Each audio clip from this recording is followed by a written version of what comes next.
Hello, Collateral Gaming listeners. Chazzle Dazzle here from the Trial by Error Variety Show podcast. I just wanted to take a few seconds to invite you guys over to what we do. No, it's not video games, but we do invite really awesome and unique bands from all over the world.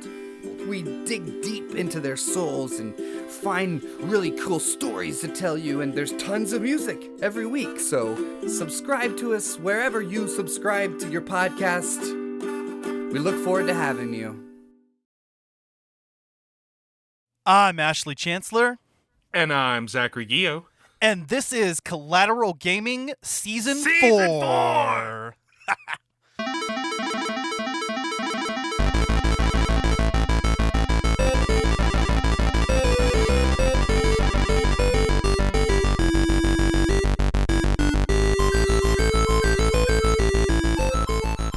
Welcome to Collateral Gaming, the only video game podcast that matters, where we focus on good games, bad games, and everything else in between in the world of gaming. We are podcasting straight from somewhere in South Texas, and yes, my friends, we are a 420 friendly podcast. So whatever you have, smoke it if you've got it. I've got a vape. He's got a vape. And ladies and gentlemen, this is our season premiere. We are so excited to talk about a whole slew of games this season. Yeah. Dude, oh my gosh. And let's just talk about this season premiere that we've got for you guys today. Like, this is going to be a banger of a listen. I myself have played this game twice within the past 5 days and beaten it 100%, which is kind of sad for people that don't play video games, but it's brilliant to us because it's an amazing experience, and we cannot wait to talk about it with you. Just kidding, with each other. with each other and with you and your mom. And yeah. So before we get into it, though, we definitely have to start off our Collateral Gaming Season 4 with Collateral Gaming news. Oh, of course. Yeah. For one thing, I know that the Switch OLED model finally came out. So oh, yeah. That's pretty cool. I don't think that it had been out by the last time we recorded, so. No, it actually came out. It launched last Friday with Metroid Dread, which is really cool. But honestly, the OLED model is only good if you play portable a lot. If you dock it, it's pretty much the exact same experience. There's not much of a difference there at all. But if you like to take your Switch on the go, the OLED model is the way to go. I've seen it. It's really, really nice. It's got a really extended kickstand on the back instead of that one little sliver that the original Switch had. It has a brighter, more vibrant screen. Obviously, the OLED screen does that. And it's like, an inch wider? Yeah, I believe so. Totally worth an additional $350. Shout out to you, Nintendo. Way to go. I mean, if you already have a Switch, I don't know if it's worth it, but if you're in the market for one, or in my case, I have a Switch Lite and I was going to buy a new Switch anyway, I think I'll get, the best that they have that's out. Absolutely. Although it's a little disappointing we didn't get the Switch Pro that we were wanting with 4K and whatnot. This is still a step up, and I'm happy to see that Nintendo did something with the hardware, because for a while they were saying that they weren't going to release anything, I think. Well, I mean, let's be honest. The Switch Pro was really started out as a rumor. It was nothing Nintendo really ever talked about. It was just the fans saying, hey, we want a Switch Pro, we want some better plan, blah, blah. No, it was never really confirmed for anything, and so the OLED is a blessing to the community, Nintendo is usually very sparse in the way that they, release content and the way they release systems and updates and stuff like that. And so to get this is a blessing, It's really cool that Nintendo actually stepped up and updated the hardware even a little bit. And honestly, with the title that they released it with, there's no better time to do it. Yeah, absolutely. Did you have any contribution to our news segment? Actually, I mean, Yes, I did. It was just one game that came out on October 12th, actually, which was yesterday. Back for Blood came out, made by the same company that released, the Left 4 Dead series. I don't know the name of the company because I actually haven't started playing Back for Blood yet. I've got it downloaded on my PC, but I'm excited to dive into it. I've been playing so much Dread these past 5 days, dude. I can't focus on anything else, but now I'm about to start getting back into Call of Duty, and I'll start playing Back for Blood. Hopefully with friends. Is it Back 4 Blood, just like Left 4 Dead? Yep. That's awesome. Oh, yeah. And I cannot wait to get into it. I love zombies. I love shooting and killing zombies. I love watching zombie-related movies. World War Z was actually a phenomenal game that came out a while back. It was based off of the movie, but not really. It was just, I guess the story followed just 4 random people that were a part of the apocalypse. But I love zombie stuff. I'm a huge fan of The Walking Dead. And also, in the way of news... Just kidding. I don't have anything else. What about you, Ash? That's about it, I think. I kind of looked at it, I did a search engine search, and I couldn't find anything really worth mentioning. Oh, I actually do have some more news. It's been a while since you and I have sat down to record, but Call of Duty Vanguard comes out on November 5th, I believe.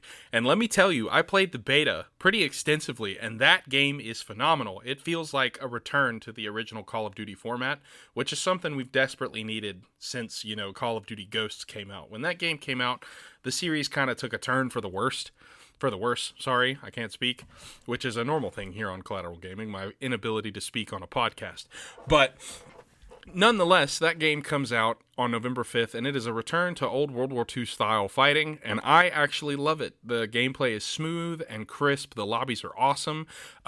With the past few Call of Duties, I believe it started with Modern Warfare, they added something called skill-based matchmaking, which basically puts you in lobbies with players of a similar or greater skill level, and an emphasis on greater, because usually you get in lobbies with kids that are trying so hard, it's like they took their PC or their console to the gym with them, and they are sweating their life away.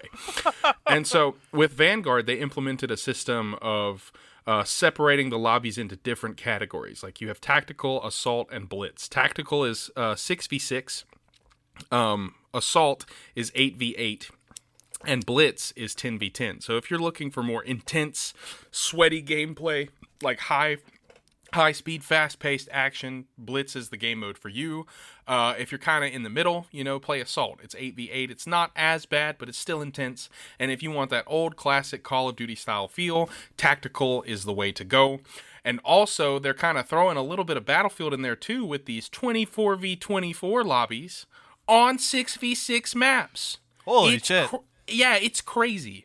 And, about Battlefield 2042 comes out very soon. The beta actually just recently released, and it's pretty dope. Not gonna lie. I've been thoroughly enjoying my PC just, messing around with these games. And honestly, the future for shooters is looking very, very bright. And I'm a huge fan of those, so it's really exciting. Fuck yeah. Alrighty. Well, yeah, we had a lot more to talk about there than I thought we did, so that's cool.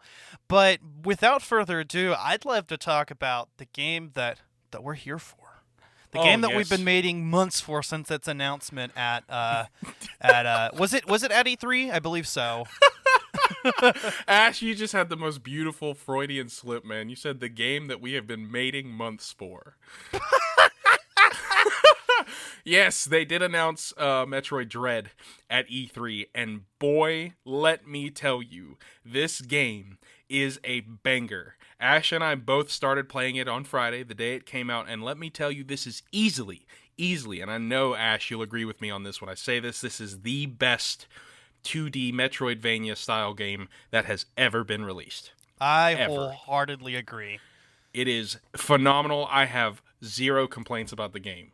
It is just spectacular, and I'm sure we'll get into some of the more gritty details later on, but if you have not played, if you're a fan of Metroid, which hopefully you are, if you're not, then that's cool. You can expose yourself to a really awesome series with a great storyline that, as now with the release of this game, has expanded, 25 years? 1986 was when Metroid originally released for the Nintendo Entertainment System. And with Metroid Dread, finally, this story that we have waited years for a conclusion to, since Metroid Fusion's release in 2002, we have finally gotten the finale to this storyline. And let me tell you, it exceeds all expectations. It does not disappoint. It is spectacular. Dude, fuck yeah. It really is. And Metroid Dread actually has quite a bit of a troubled development history. Yes, This it game does. was in development hell for quite some time, and then I think at one point it was just officially canceled and wasn't going to be a thing. And for a while, we really didn't get any new Metroid games up until Samus Returns came out. And I think when Samus Returns came, that's when Sakamoto decided that the technology was available to make the Metroid Dread game that he originally wanted. But Oh, dude, yes. originally, Sakamoto had conceived this as a DS game. It always was intended to be the sequel to Metroid Fusion. It was going to be the latest game chronologically, which it now is. And obviously, the idea of Dread was the fact that Samus was going to go to this unknown planet. Just kind of picking up on the story from Fusion. Of course, we know that Samus had been injected with Metroid DNA in order to cure her of the X parasite, destroyed SR388 at the end of Metroid Fusion, eliminating the X. The Metroids had already been extincted as of Metroid 2 / Super Metroid with the death of the baby. And then I guess Fusion had some like additional Metroids that the Federation were creating. But anyway, Metroids and X are both gone. And I think that was always the backdrop that Dread was planned to be in. Yeah, absolutely. You're absolutely right. And to be honest, even though it did kind of suck that the game went into development hell and got canceled, I'm really glad that it happened now instead of then, because the Switch is the perfect console for this game. The Dread experience, emphasis on the word dread. Like, let me tell you, there are some parts in this game that will make you shudder. Like, you are constantly trying not to get taken out. And this is honestly the first Metroid title where they take Samus. Yes, she's a badass intergalactic bounty hunter, but it makes, like, Fusion and Dread now, especially Dread, have done a good job of letting you know that, yes, while Samus is extremely talented with what she does, she is susceptible to fear and pain, and if you slip up, death. And this game really does a good job of putting you in a sense of dread, making you wonder, okay, how am I going to do this? Am I going to make it through this? And there are some parts where if you get stuck, there is very little chance of escape. And yeah, we'll dig into that later. We're trying not to spoil anything right now. This is part 1. We're going to talk about the game, and if you stick around for part 2, that's where we're going to dive into the story and like some of the abilities and stuff that you get, and that's where we'll dive into the spoilers and stuff. But right now, take it from both of us, this game is incredible. It was perfectly executed, and the time spent planning it is time that I will never regret losing, because this game blew my mind. I mean, dude, the game's been out for 5 days, and I've 100% completed it twice. Once on normal mode and once on hard mode, and I had a blast both times.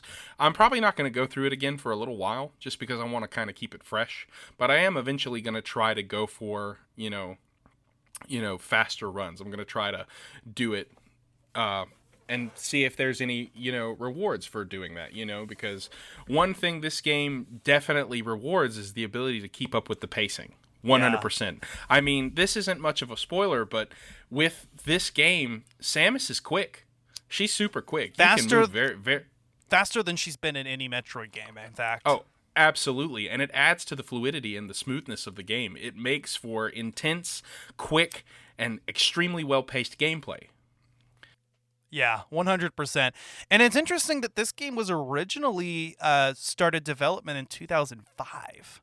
And they tried again in 08, both times on the DS, but evidently the limited hardware was just not enough for Sakamoto to illustrate the dread that they really wanted to do. I'm telling you, the Switch was perfect for this. With everything that they implemented in this game, the enemies, the main parts of the storyline, you needed this hardware. The Switch was literally begging for this game to happen. And it did. Sakamoto's dream was finally envisioned, and it did not disappoint. It exceeded expectations far beyond anything I could have ever dreamed. We freaked out back in, was it June? Yeah, we freaked out back in June when they announced this game. And when the trailer said October 8th, fans everywhere were just losing their minds. Not only did Samus look amazing, the fusion suit is just or the dread suit. I guess we'll call it the dread suit in this game. It looks spectacular. It looks like a further evolved form of the fusion suit, which is one of my favorite. Well, now the dread suit's my favorite, but the fusion suit was my favorite in the entire series. Every time I played through Metroid Prime, I made sure I had the fusion suit. Well, and the fusion suit was quite a bit different than Samus's regular power suit. The idea was that the fusion suit was broken down so that all of all the organic parts of the suit were removed, so that Samus could, or the inorganic parts, I guess, all the outer portions of the suit were removed, so she had this more slim appearance. What we see in Dread seems to be the suit sort of regrowing itself and regaining its former composure. So, and it's interesting because Samus, at the end of Metroid Fusion, got what fans dubbed the Omega Fusion suit, which has the coloring of the Various suit, and that's kind of where you start off with this game. But very early on, of course, and this isn't a spoiler because this was all throughout the game, Samus gets her abilities removed, which is kind of a thing that happens in Metroid games. I like the ones that go out of their way to actually explain it, and it reverts back to that blue color scheme that we saw with the fusion suit, but with a little bit more bulk to it, So she's not as exposed as she was before, but I still think that she's fast and more lithe as a result of that. Oh, dude, absolutely. And I will say this, Fusion and Dread both have the perfect explanations as to why she lost her abilities. You're not left to wonder, how did this happen? And they explain it very, very well, and it makes sense. And honestly, with what you learn in the game, getting your abilities back doesn't seem like why are these random abilities just kind of lying around? It makes sense as to how you're getting most of your stuff back. Because as we know, well, no. We're not spoiling things. I was about to dive into some spoilers. Just play. Oh, God. It's so hard not to start diving into the juicy stuff because, man, there's a ton of it. Oh, my gosh. But, yeah, this game is 16 years in the making at least as far as the concept goes. As was stated before, it is the first 2D Metroid game, first new 2D Metroid game that wasn't a remake in 19 years. So certainly something spectacular. It truly deserves the designation as Metroid 5. Yes, it does. If we consider, the Prime as a sub-series, Other M doesn't count. No, it does not. Oh, God. Although, they do pay homage to that in this game.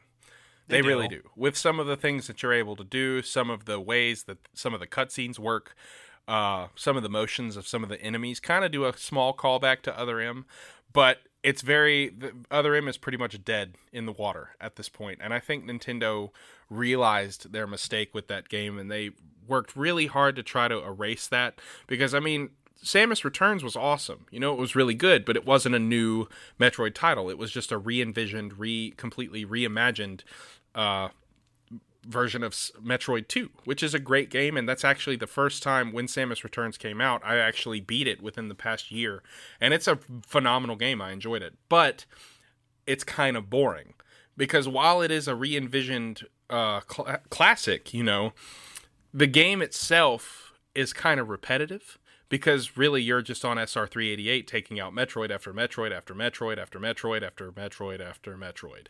And yes, the Metroids kind of grow in difficulty, but the fights are relatively the same.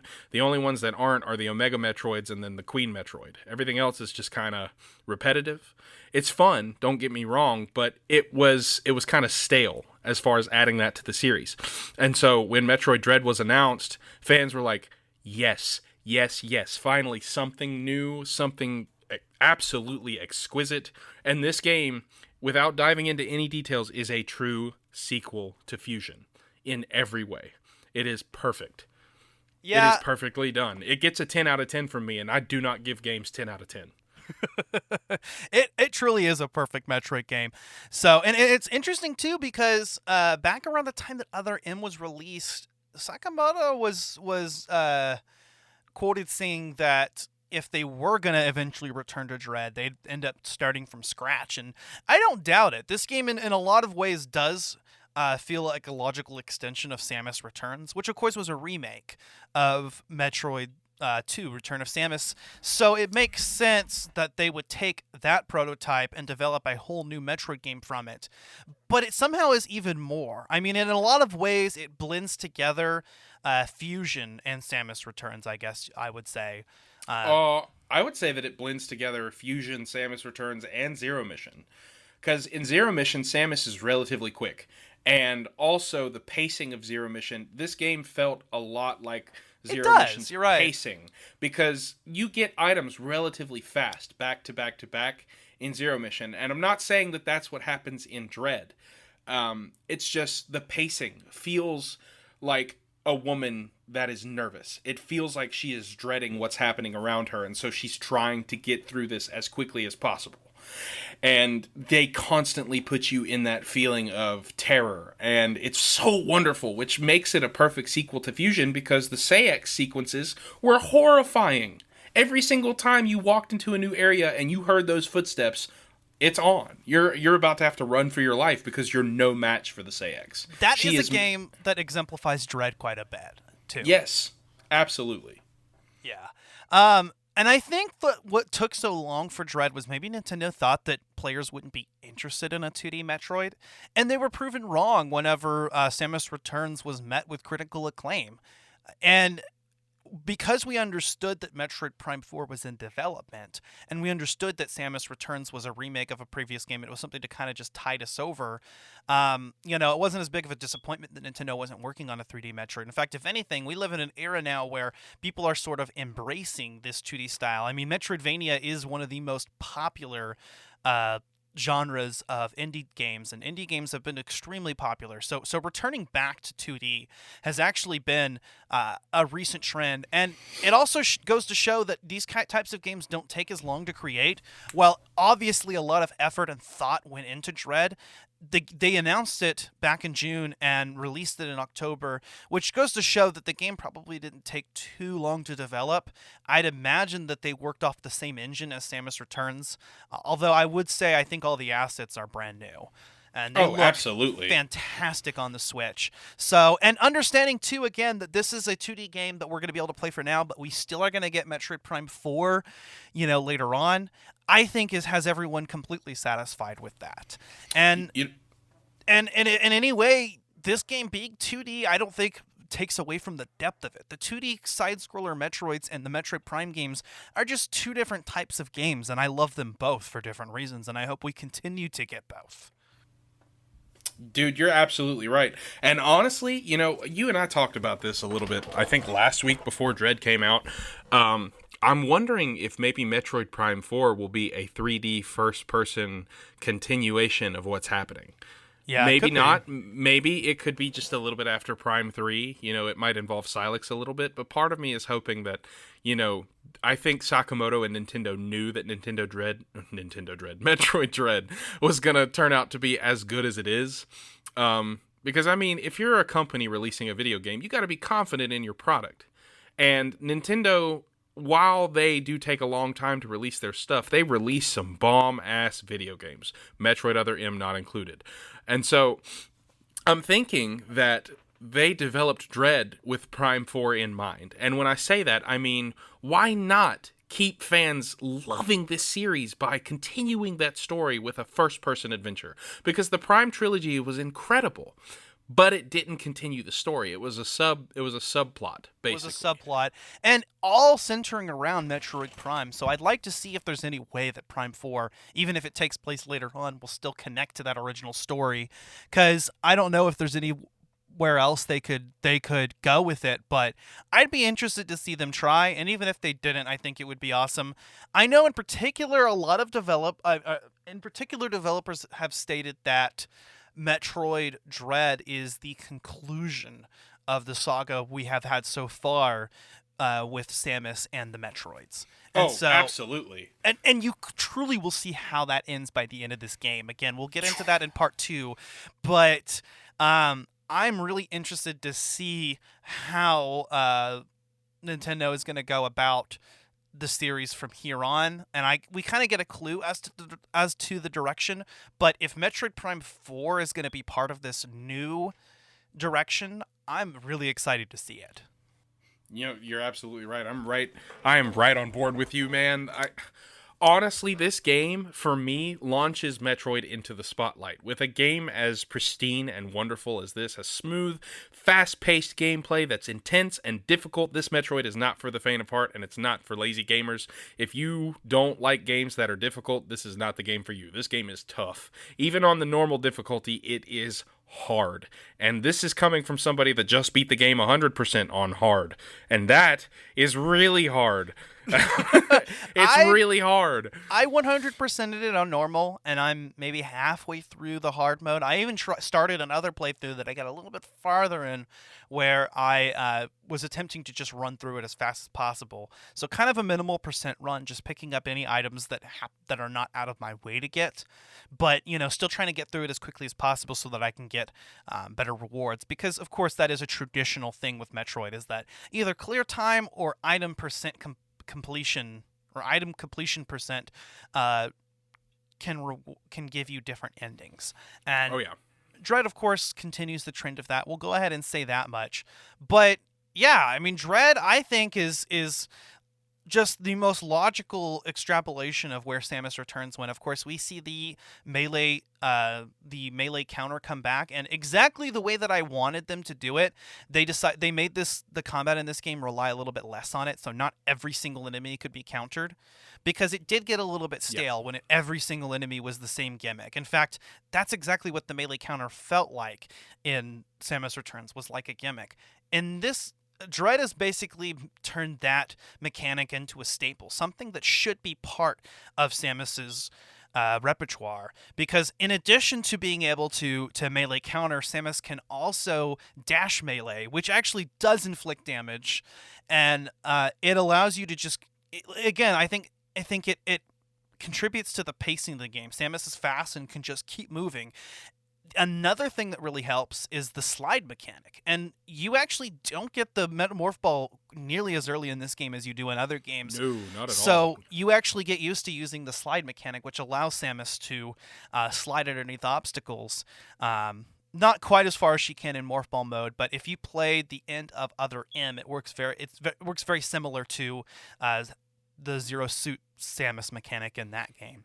And that is true, except it's well done. It's well done, and actually I really appreciate it. And again, I think it's something that needs to be in Metroid games in the future, along with the Flash Shift. That's also an awesome ability that completely changes the way you can go about combat and turns Samus into a literal beast, and she can move across the room real quickly.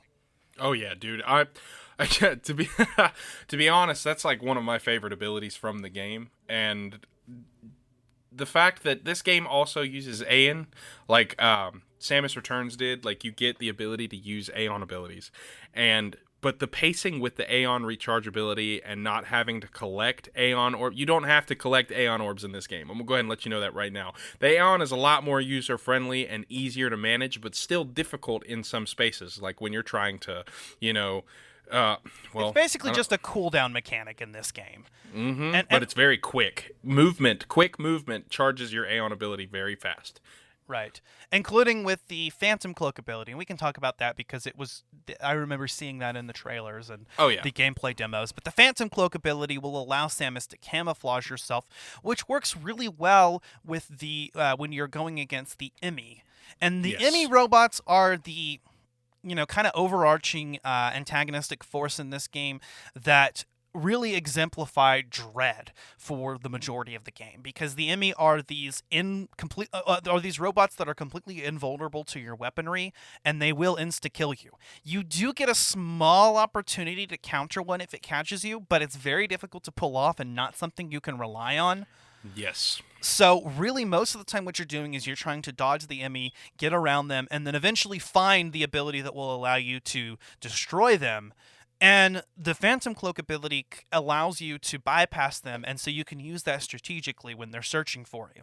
However, once they've caught sight of you, it's not going to help you much. Yep, that, and if you even so much as if you brush up against an enemy, they will get you. And like Ash said, you literally have a 1 in 100 chance of nailing that ability to escape. I won't go into detail on it, but you do have 2 opportunities per Emmy, encounter to get out. And if you miss the first one, chances are you're not going to get the second one. It's hard. It's very, very difficult. I will say, though, I got caught by an Emmy like 3 times in a row, and I managed to get out of it all 3 times. You feel so satisfying, and then you can just slide underneath it, and it's so cool. Yeah, the first time I was like, oh, I did it. And I didn't move because I was freaking out, and then he caught me again and killed me. It's hard to pull off, but I managed to kind of figure out the timing of it, but it's not perfect. I mean, there are different environments where I think some of the enemies are faster than others, and also when you're in the water, that will affect it. Some of those segments are really difficult. When you don't have the gravity suit and you're moving through the water and an enemy's coming after you, it's faster than you. You're not going to outrun it, so you have to be smart and figure out ways to run away. The grapple beam in particular actually helped me with that. Speaking of the grapple beam, because it also works in tandem with the spider magnet ability, that was really cool, right? Oh, absolutely. I think the spider magnet and the grapple beam ability both shine a light to Samus's ability to move throughout the game. And like I'm telling you, this game really emphasizes Samus's ability to just get going, to move quickly. And the grapple beam and the spider magnet both play a hefty part in escaping the enemies, but you have to be precise and accurate because I will say this Metroid game has the cleanest and smoothest control scheme of any Metroid game. Everything is placed perfectly to where once you learn how to play, it's basically muscle memory and you become Samus. This is the first Metroid game I've ever played where I've actually felt like I was Samus. And that's why I played it for 5 days straight, nonstop, twice. Because it's such a good game. It's so smooth. It is literally perfect in almost every way. I'm sure some people are going to be like, well, that was 2D. Well, first of all, it's 2.5D with some of the most beautiful 3-dimensional cutscenes I have ever seen in a side-scrolling game. And Metroid game to date, like the environments, the different places you'll go, it's all so well produced. And the cinematic cutscenes are just intense. You feel like you are there and that it is happening right in front of you. This game does a phenomenal job of pulling you in and becoming an immersive experience that we so desperately needed. And I feel like this game is going to put Metroid in the spotlight because it hasn't been Nintendo's most successful or most popular series. But with this addition to the series, people are going to start to say, oh, this is serious. Like, this game series is phenomenal. And the more people that play Dread, and especially since it's not a very popular series in Japan, I think once they start like getting a hold of it and starting to see what Sakamoto has produced, they're going to be like, oh, wow, this is tight. And so they're going to play Metroid Prime 4 and whatever the next 2D Metroid's going to be, because this is definitely not going to be the last 2D Metroid title. Not with the success of this game. No freaking way. There's no way they're going to stop there. They're going to keep making it better. And now that Sakamoto is completely in charge of these future projects, hopefully, I will say that, hopefully, because Dread was spectacular. It is spectacular. But Other M was terrible, and Sakamoto was in charge of that, too, so... Yes, but trial by fire, man. You win some, you lose some. And he won huge with this one, and so why not stick with this kind of formula? Stick with this kind of Samus that isn't scared of anything. She will literally stand head first while a giant dragon or giant creature is literally screaming in her face. Everyone saw it in the trailer. Everyone knows that Kraid is in the game. When you face off against Kraid, he is yelling and screaming at you, but she is just standing there looking up at him like, what you got for me? Let's go.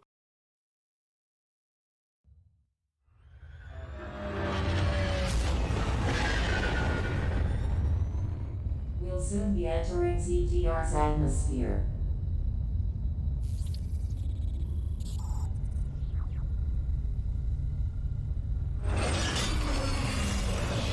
The bounty for this mission does not seem appropriate. The risk clearly outweighs the reward.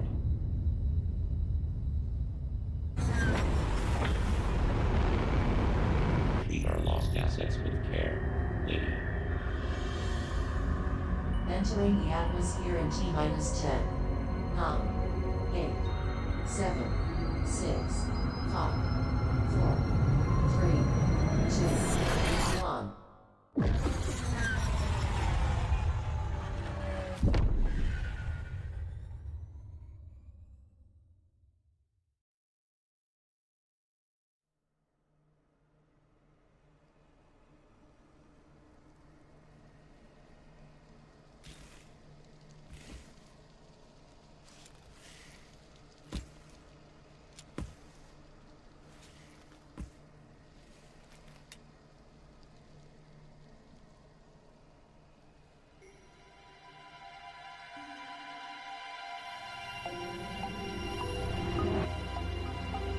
That elevator leads to the depths of an underground facility.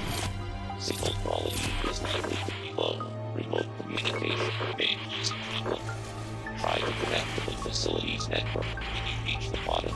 That way, they can gain in contact. Many objections, lady.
Samus returns to being a silent badass. And this game does feature voice acting, but Samus in particular has been reduced quite a bit, and I think it should stay that way. I don't think, like Link, that she's a character that should never, ever, ever talk, but she's definitely a character that works better when she talks less. So you do get a little bit of text monologue in the game, and there is one part in the game where you hear some voice acting from Samus, and it's not quite what you would expect. Not at all.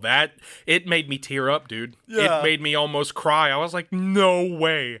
Oh, dude, I had such a nerdgasm in that moment. It was spectacular. Oh. And then what happens immediately after, just, oh my God. Okay, but we're not going to talk about that because we're not doing spoilers right now. And so I think it's wonderful that they've returned to formula with Samus being the character that she is, the silent badass. And, dude... also, I love how in this game, they did it in Samus Returns when you're like facing a heavy enemy or a boss and you successfully land a counter, it goes into like a little interactive cutscene where you can continue like plowing missiles or beam shots into the enemy, but it's like this really cool cinematic part of the fight that it's different every time because also this game was designed for sequence breaking. It truly was. because there's different ways to enjoy different fights if you've gotten different items at different times. And I think that truly pays homage to the brilliance of Sakamoto. And, you know, MercurySteam is beautiful. MercurySteam did such a good job with this game. I don't want any other company making 2D Metroids ever. Besides Nintendo. Well, I mean, that's a given, but MercurySteam has to be doing this from now on. Like, MercurySteam, if they weren't a very popular video game company, damn it, they should be now, because my God. They were in charge of Samus Returns too, I think.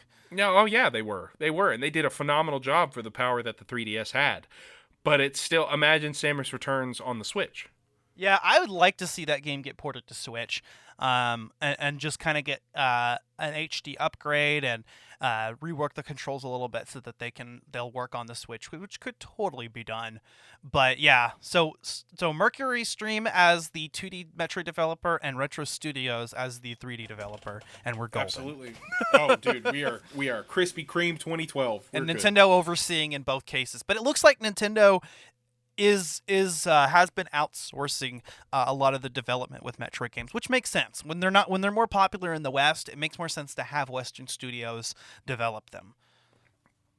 Absolutely. I couldn't but agree with you more. With Sakamoto overseeing the entire thing as sort of the Kevin Feige of the operation, or the Shigeru Miyamoto on that side. Absolutely. Absolutely. And honestly, I think Shigeru Miyamoto is looking at this game like, well, I want in. I want a piece of this. Let me in on this. Because y'all just don't know. If you haven't played this game, just go play it. Go play the game. Do it. We want you to play the game. Please. Because, oh my God, dude, I'm about to cry. This game is spectacular. And I mean, you enjoyed it playing it on the Switch Lite, but man, I played it on my monitor here in my room.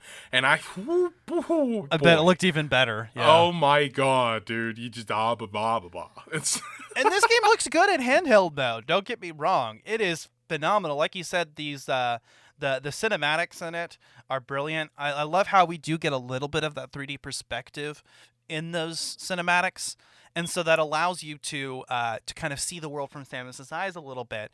And even whenever you're doing, for instance, those counter chain sequences with most of the bosses in this game, and most every boss has or I think every boss actually, now that I think about it, has a sequence.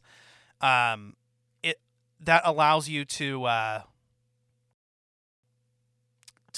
get a little bit more of that perspective. Some of the bosses in this game are super inventive and fun too. Like the one that you get the Phantom Cloak ability from. Again, that one was featured in a tech demo and trailers. His name is Corpius. Corpius, yeah. That boss actually you will face early on in the game, and it's one of the best fights. It's actually really cool. And some of those first sequences with the Emmys are just really terrifying. They really are, because at the beginning of the game, you are completely helpless. All you have is a slide, a power beam, and that's it. And a counter, a melee counter. That is it. You don't even have you have one full energy tank. You have 15 missiles, a counter, a slide, and that's it, basically. Just a little weak power beam. And so you genuinely feel helpless. There's one point, well, no, this isn't really a spoiler. 'Cause there's one point where you're talking to the computer, because this is a sequel to Metroid Fusion, so you know that there's going to be interactions with Adam. That's just a given. It's going to happen. I mean, we see it a little bit in the trailer. So, I mean, we see her talking to the computer. Right. And so he literally tells you at one point, accept your helplessness. You are faced with a power far beyond your, imagining. Your only goal right now is to survive. He even tells you that the main boss that you're going to fight in the game, who's a mysterious chosen warrior that we're not going to get into, but he even tells you that at full power you would have been helpless against this guy, which she was. That's why she's in the predicament she's in. And so Samus is completely stripped of her abilities, isolated. Unlike a lot of the more recent original Metroid games, this one does focus quite a bit more on that isolation. So it's a return to form in a lot of different ways. And even though you have Adam in the game, he isn't nearly as frequent. He only shows up at certain network stations throughout the game and doesn't tell you exactly where to go or what to do, unlike Fusion, but just giving you general guidance on what your objective is going to be. Early on in the game, he tells you your objective is to reach the surface. And that was something that was different in a lot of Metroid games, including the predecessors, Samus Returns, especially in that one, in Metroid 2. Samus is working her way down to the planet. In this version, Samus starts in the depths of ZDR and works her way up. And so your general goal and your priority is making your way to the surface for actually the entire game. And that's pretty much the only direction that you're given. He tells Samus to trust her instincts. And so, you don't get a lot of direction on where to go. Absolutely. There is very, very little in the realm of hand-holding with this game.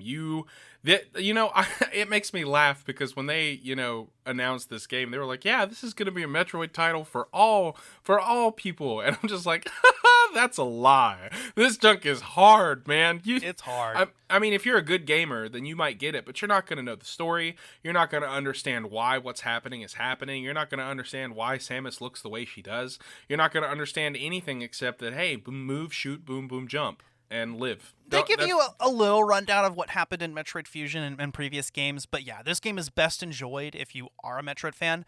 But the developers have teased that it's a game that a newbie can start off with, and with the more fast-paced gameplay and more modern aspects of it, I think it will appeal to a gamer who has never played a Metroid game before, or maybe hasn't played all of them. Yes, and with the extinction of the Metroids, you don't face a single Metroid in this game. And I actually love that. Because, yes, the game is called Metroid, but, I mean, you gotta come up with new stuff. You gotta keep the series going. You gotta keep things fresh. You gotta keep things, original. And I really like the fact that there's no Ridley fight. There's no Metroids that you have to face, because that gets old after a while. You start to expect it, and you're like, well, okay, this is happening again. Now, if you waited like a few titles and then introduced them again in like a very, very unique or interesting way, then I would be down for that. But at the end of Fusion, Ridley is dead. Like the X-Parasite that mimicked him and you have to fight him, he is dead. You defeat them and then you absorb the Core X and you get the screw attack. That's it. He's done. He's gone. There's no more Ridley. He is gone. And so if they had found a way to put him in this game, I would have been kind of mad. I would have been like, why? What's the point?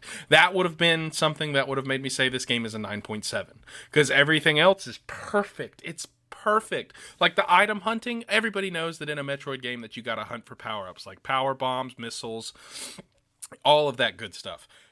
It is beautiful. Like, it's really fun to look for different items, and obviously they brought back Shine Spark puzzles, and so that they showed Shine Spark in the trailer. Everybody knew the speed booster was coming back, and so you knew they were going to implement some crazy Shine Spark puzzles. I had Ash trying to help me with a couple of them because they were just beating my brains in. Yeah, but Shine now Spark I'm really good at them. I want to say are very quintessential to Metroid, and I'm glad that they're back along with the speed booster. I like the way that the speed booster is incorporated into this game better. With the additional controls on the Switch, it no longer has to automatically kick in like it did in the 2D titles and Other M, but we actually have the ability to trigger it like we did in Super Metroid, and I appreciate that. That actually makes the game a lot better. And I also like that they did make the speed booster and Shine Spark mechanics just a little bit more accessible to players. Absolutely. The Shine Spark maneuver will kick in. The Shine Spark the speed booster kicks in a little bit sooner, and you get a little bit more time while you have a Shine Spark charged up. Yeah, the worst speed booster kick-in time was Metroid Other M, because you literally had to watch her jetpack light up, and then it would eventually, kick in. And there was only like 2 decent Shine Spark puzzles in Metroid Other M. I did like using the speed booster in Other M. It took 3D. Doing speed booster in 3D was really cool. But I mean, the game was just so bad and so repetitive and just made Samus look like a weakling. And it's just it shouldn't be canon at all. But I 100% think they should decanonize it. I mean, if they do, though, then that means that Adam should be alive. and No, that he 'cause shouldn't be in the computer. In Fusion, Samus mentioned that Adam had already died. We just didn't know how he died. Other M attempts to tell that story, but in a lot of ways disgraces Adam quite a bit. I'd be happy if it was decanonized and we could just chalk it up to Adam died in her Federation days or something. You know, I'd actually be 100% okay with that. We don't need to know the circumstances of why he died, or give us a small flashback sequence showing it. Or they remake Metroid Other M. They completely reimagine it and make it the game it needed to be. Don't make Samus weak. Make the items accessible. Make the story make sense. Don't allow Samus to have to wait for authorization of items. Let us find the items instead of waiting for Adam's stupid little behind in a control booth to tell us, yep, use of super missiles is now authorized. Shoot the magma port and get the light in the room so that you can fight a great value mutated Ridley thing. It's just terrible. It's not... Okay. As much as I'd like to see that get remade, I highly doubt it would happen, because Other M is just so stigmatized that I don't think it's what I'm more banking on, and the route that I would take it is if they do a remake of Super Metroid, just throw in a little scene at the end where like Samus gets like 2 different mission objectives. She can either like she gets the bottle ship cry, but then she also gets like the hint towards the BSL on Metroid Fusion, and she goes, I'll go to the one on Metroid Fusion, and it just totally decanonizes Other M. She never went to the bottle ship. And on her way there, and like on her way there, she gets a notification that Adam like passed away serving the Galactic Federation, and she like parks her ship on like an asteroid or like a lone planet, and she just mourns him. And then the events of Fusion take place. That would be really cool. It'd be sad, but it'd be really cool. Yeah. So I don't see any reason why Other M needs to be canon anymore. I'd love to see a remake of it because it had potential, but in all honesty, I'd just like to see what they could do with a 3D like behind the shoulder camera style, because Other M was trying to be the 2D style of gameplay just in 3D. That was their attempt at doing that, and the format worked. It's just if we had a better control scheme, it would have been better. But in all honesty, the fact that we went that route and it didn't work out is why we got 2D Metroids again, and so I'm totally okay with it. Yep, and to be honest, I would love it if MercurySteam would do a remake of Fusion, because it would be perfect. You know, it would give Fusion the look that it deserves. And honestly, dude, encounters with the Saiyx, if they added like cinematics and stuff, oh my god. You could easily do a remake of Fusion in the style of Dread, and that's kind of what we were envisioning. Remember, we were saying that we would like to do a Metroid Fusion remake in the style of Samus Returns, but upgraded for Switch. That's what Dread is. So I would love to see Fusion done in the same style of Dread and maybe bring in some of the abilities that Dread brings in, which would make sense canonically for Samus to have those abilities because it's right before. And then I'd love to see a 3D remake of Super Metroid. I'd love to see that. That would be cool, but I seriously doubt that's going to happen, because Super Metroid is one of the greatest Metroid titles of all time to other people. I am not the biggest fan of Super Metroid. I don't like the clunkiness of the game, and maybe that's just because I wasn't old enough to enjoy it when I was younger, and I didn't get that, nostalgic experience. But I don't think that's going to happen. If they do remake it, they'll probably have MercurySteam do it in a 2D side-scroller format. I don't see why they would make a 3D remake of a 2D game. It would require too much overhaul and, too much work that could be put into a newer 2D, like an advancement in the story, or like the start of the new Metroid story. Because this story that we just concluded with Dread started back in 1986. And that's just my personal thoughts and opinion on it. I'm sure you would still love to see a 3D remake of Super Metroid, because it is a good game and it's got a great story. But, why do that when they can just create something so new and something better, something smoother, like continue what's going on after Dread. Like, and I'm sticking to my guns hoping that Metroid Prime 4 is a continuation of this story, but in 3D. That would be awesome. It's not a subplot, awesome, because we have so much story to piece together now, and with Dread concluding that story, I'm eager to learn what happens next. I don't want to keep reliving the past. I want to keep going, because I'm almost 25 years old, and while that doesn't really matter in this conversation, the older I get, the more new content I'm going to want to see before I finally, just hit the ground. I'm just kidding. That's very dark. but hey, you know, I dread the fact that I dread the possibility of them going back. Yes, pun intended. Well, that being said, we'll definitely have more to talk about in part 2. We're really going to get into the spoiler. We'll get into the story and some of the new items that Samus has used that we avoided diving into. But we could honestly talk about this for another hour, and we will in November. So stay tuned for part 2 of our episode on Metroid Dread. Before that, we are going to be talking about Outlast as our Halloween special. So we'll have a little bit of break, and that gives everyone, you know, just kind of a whole month with Dread having been out before we really get into spoilers. And I'm excited about that. So, absolutely. Both of those. And there's so much more that's coming up in Collateral Gaming Season 4. So just everyone stay tuned for that. If you enjoyed this podcast, leave us a 5-star review on Apple Podcasts or feedback on your platform of choice. Check us out wherever you get your podcasts. If you're listening to this on one podcast platform but you prefer another, chances are we're on that. We are also on social media. You can check us out on Twitter, Instagram, and Facebook. If you'd like to collab with us, if you'd like to see us talk about a certain game or do something, stay tuned for that.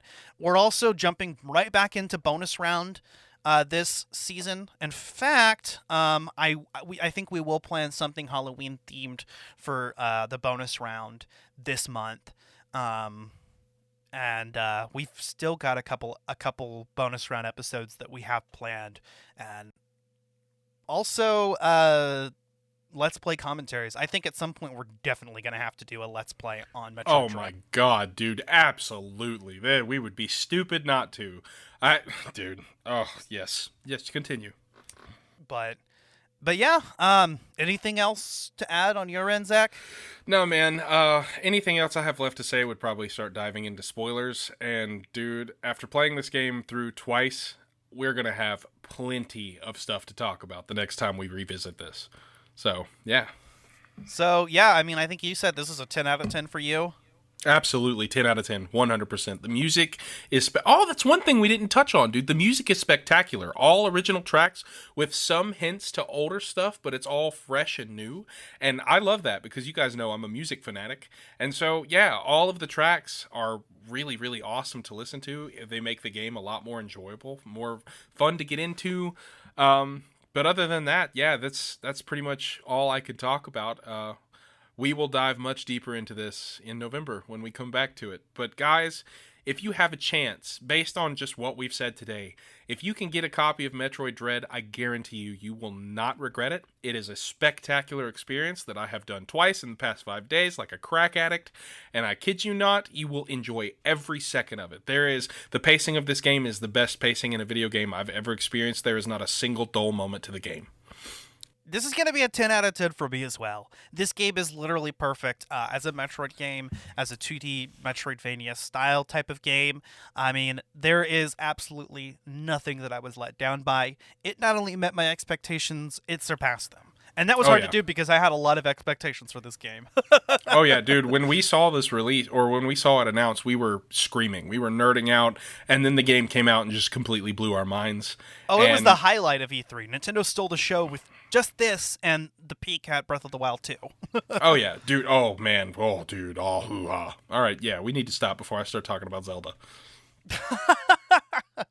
But yeah, thanks for listening to this episode. Stay tuned for the rest of Collateral Gaming Season 4. Also, on Collateral Cinema, we recorded our season premiere on Necromantic. We've also recorded our episode on Scream, starring Stu from SWO Productions, and our Halloween special on Halloween Kills, and At the Movies episode is upcoming. So, both Collateral Gaming and Collateral Cinema have a lot of content to dive into. We're really excited about it. Hopefully we can get Zach on board with some Collateral Cinema episodes and our other co-hosts as well. Or our other co-host, Megan. Oh, that's a big bet, my dude. That's a big bet. Yeah. Also, I'm super pumped to talk about Outlast. That game is terrifying. and it's the game that made me come the closest to actually crapping my pants playing a video game. So I'm very excited to dive back into that. I actually have it downloaded on my PC. I'm going to start a playthrough of it sometime next week, and that way I'll be done by the time Halloween rolls around. So yeah, it's going to be good. It's going to be a good time. Hell yeah, man. All right, well, that being said, I'm Ashley Chancellor. And I'm Zachary Gio. This has been Collateral Gaming season premiere. Woo! And we are out. Audi 5000. See you later, everybody.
Collateral Gaming is a Collateral Media podcast. All music and game clips are owned by their respective creators and are used for educational purposes only.